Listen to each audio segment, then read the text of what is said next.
และดูหนาวและดูเหงามีแต่คำนี้ที่คอยนั้นคิดถึงเพราะในชีวิตของคอยคนนี้เคยหักกับเจ้าครั้งหนึ่งและตอนนี้มันยังหวยหาและยังคงคิดถึงเพราะในใจดวงนี้มันยังเห็นเจ้านั้นเป็นที่หนึ่งแต่ตอนนี้บ่มีแล้วที่เป็นที่หนึ่งในใจเพราะโตคอยเองคนนี้ที่ต้องเฮ็ดให้เสียเจ้าไปบ่โทษเขาบ่โทษไผที่ต้องจับมือเจ้าไปเรื่องทั้งหมดเพราะโตคอยเองที่เฮ็ดให้เจ้าต้องเสียใจความหักที่เลื่อนลอยหายไปในตอนนี้มีแต่หัวใจมันอ้างว้างและมันเหงาทุกนาทีโอ้คนดีอยากรู้ตอนนี้เป็นจังได้โอ้ไม่หักตั้งแต่ทิมกันไปค่อยมีแต่เสียใจหัวใจดวงนี้มันคิดถึงอยู่ทุกวันภาวนาให้คนดีนั้นกลับมา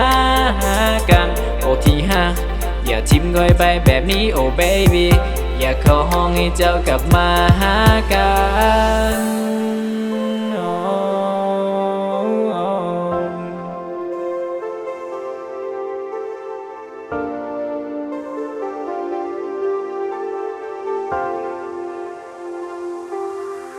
และดูหนาวตอนนั้นเรายังคงอยู่ด้วยกันแต่หันมาปีนี้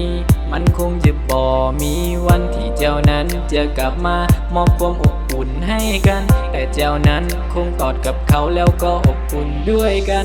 คอยแต่บอกตัวเองทุกครั้งว่าหากมันพังไปแล้วบอกตัวเองทุกคืนทุกวันให้ลืมความหลังเพราะมันได้พังหมดแล้วคงจะบ่มีวันที่เขาจะหวนมาคงจะบ่มีวันที่เขาจะเห็นค่ากับคอยคนนี้ที่มันได้ผิดสัญญาบอกตัวเองทุกครั้งให้ลืมเขาไปซะปากก็บอกว่าฮักแต่ใจมันลืมบอกฮักคอยรู้ตัวดีว่าคอยนั้นเริ่มหมดฮักคอยก็บ่สนใจเลยให้เจ้าเสียใจพอคิดได้ตอนนี้เจ้านั้นก็ไปมีใหม่ตัวคอยเองตอนนี้ก็ต้องเสียใจที่ได้เห็นให้เจ้าคนดีต้องไปมีใหม่และดูหนาวคิดอ้อเจ้าและดูเหงาคอยเสียใจ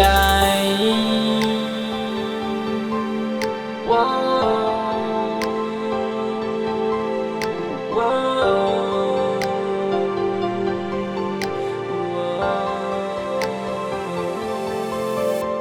วามหักที่เลื่อนลอยหายไปในตอนนี้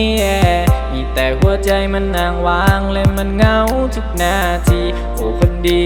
อยากรู้ตอนนี้เป็นจังได้โอ้ไม่หักตั้งแต่ทิมกันไปค่อยมีแต่เสียใจหัวใจดวงนี้มันคิดถึงอยู่ทุกวันภาวนาให้คนดีนั้นกลับมาหากันโอ้ที่หักอย่าทิ้งก้อยไปแบบนี้โอ้เบบี้อยากขอห้องให้เจ้ากลับมาหากัน